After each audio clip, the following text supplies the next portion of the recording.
আসসালামু আলাইকুম ভিউয়ার্স, কেমন আছেন সবাই? আজকে আমি আলু দিয়ে ঝাল করে মুরগির মাংস রান্না করব। পেঁয়াজ, টমেটো, কিছু মশলা নিয়ে নিয়েছি। চুলায় কড়াই বসিয়ে দিলাম গরম হওয়ার জন্য। কড়াই ভালোভাবে গরম হয়ে আসলে তেল দিয়ে দিব। যেহেতু সরিষার তেল ব্যবহার করেছি, তাই গন্ধ যেন না থাকে ভালোভাবে গরম করে নিচ্ছি। তেল গরম হয়ে আসলে পেঁয়াজ কুচি দিয়ে দিব। পেঁয়াজগুলো লাল লাল করে ভেজে নেব। আপনারা আপনাদের পছন্দ মতো পেঁয়াজ ভেজে নিতে পারেন বা কালার আনতে পারেন। পেঁয়াজগুলো ভাজা হয়ে এসেছে আমার। এরপর আমি কিছু গরম মশলা দিয়ে দিব, সাথে এলাচ, দারচিনি, তেজপাতা। আমি লংটা ব্যবহার করছি না, এটার ঘ্রাণটা আমার ভালো লাগে না। অনেকে লং, গোলমরিচ এসবও দিতে পারেন, স্বাদ মতো, যার যেমন পছন্দ। আমি মশলার পরিমাণগুলো নিজের স্বাদ মতো বা আমার মাংসের পরিমাণ অনুযায়ী দিচ্ছি। আপনারা মাংসের পরিমাণ আর স্বাদ মতো মশলা ব্যবহার করতে পারেন। স্বাদ মতো লবণ দিয়ে দিয়েছি। মাংসের মশলাটা আমি একটু ভালোভাবে স্টেপ বাই স্টেপ কষিয়ে নিচ্ছি। আদা আর রসুন বাটা দিয়ে দিলাম, ভালোভাবে কষিয়ে নিচ্ছি নেড়ে নেড়ে। আদাটা পরে আপনারা মাংসের সাথে ব্যবহার করতে পারেন, আমি একসাথে দিয়ে দিচ্ছি যাতে আমি মশলার গন্ধটা আমার ভালো লাগে না। তাই মশলাটা ভালোভাবে কষিয়ে নেওয়ার জন্য আমি সবগুলো উপাদান আগে দিয়ে ভালোভাবে ভেজে দিচ্ছি। দিয়ে দিয়েছি জিরা, মরিচের গুঁড়ো।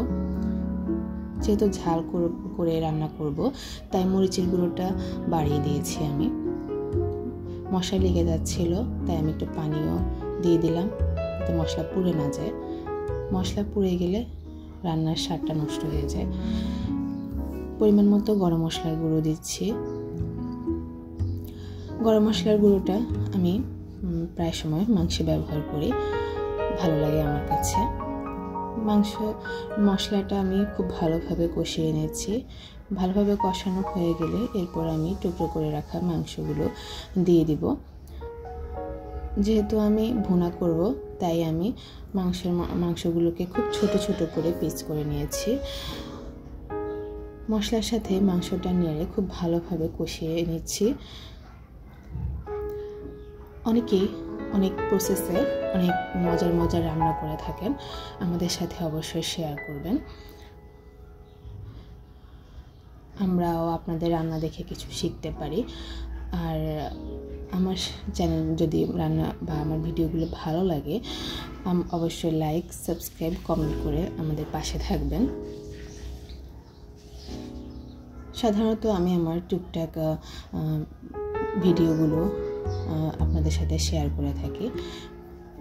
এরপর মাংসগুলোকে আমি বারবার কষিয়ে একটু পরপর অল্প অল্প করে পানি দিয়ে ঢেকে দিচ্ছি, যাতে হচ্ছে ভালো করে মশলাগুলো মাংস আর আলুর মধ্যে ঢুকে যায়।